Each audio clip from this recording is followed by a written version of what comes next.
So বহুত সময়ত আমি একচুয়ালি যেতিয়া তললে পৰো মূল কাৰণটো হৈছে আমি সদায় মই কোনোবা হয় ভাবিবলৈ আৰম্ভ কৰোঁ ইয়েস ঈশ্বৰে আপোনাক উঠাইছিলে কিন্তু আপুনি পাহৰি যায় যে ঈশ্বৰেহে আপোনাক উঠাইছিলে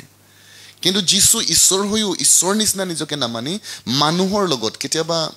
মানুহে সদায় নিজৰ ক্লাছ বজাবলৈ ট্ৰাই কৰে যেনে কি কিছুমান কয় যে মই হাই ক্লাছ মানুহ হয় হাই ক্লাছৰ লগত থাকিম ওকে সো মই ধনী মানুহ হয় মই ধনীৰ লগত থাকিম এইবিলাক মানুহৰ লগত মোৰ কাম নাই তাৰ মানে আপুনি পইচা নথকা মানুহ লো ক্লাছ মানুহ বুলি ভাবিছে একচুয়ালি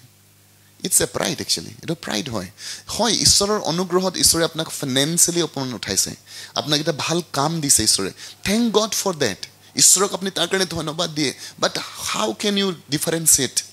ইন দ্য কিংডম যেতিয়া আপুনি নম্ৰ হয় আপুনি ৰিয়েলি জানে যে it is who god has raised মি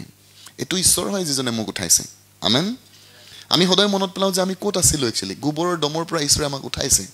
আমেন আজি আমাৰ মনত আছে যেনেকৈ আমি সেই আছিলো হয়নে ইন আমি যেতিয়া সৰু আছিলো হাউ ইউ আৰ একচুয়ালি আমি কেনেকুৱা বেছি সময় হোৱা নাই ঈশ্বৰে আমাৰ ষ্টেটাছ চেঞ্জ কৰা একচুয়ালি সো যদি আমি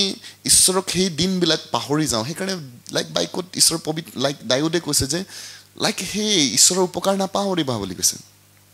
তুমি ক'ত আছিলা ক'ৰ পৰা ঈশ্বৰে তোমাক উঠাইছে আমেন যদি ঈশ্বৰে মোক তাৰ পৰা উঠাব পাৰে কি কথা আছে আপোনাক উঠাব নোৱাৰে বুলি আমেন Praise the Lord. Hallelujah. ময়ো তেনেকুৱা জায়গাৰ পৰা ঈশ্বৰে আপোনাক উঠাইছে তো আপুনি কেনেকৈ ক্লাসিফাই কৰিব পাৰে যেতিয়া আপুনি এলিভেটেড হৈ গ'ল যে আপোনাক যদি ঈশ্বৰে অলপমান উঠাইছে আপুনি যেতিয়া কাৰোবাক তেনেকৈ দেখি পায় ইউ হেভ ফৰগটেন আপুনি পাহৰি গ'ল now you R pride actually এতিয়া আপুনি অহংকাৰ হয় এণ্ড বহুত কুইকলি আপুনি তললৈ যাব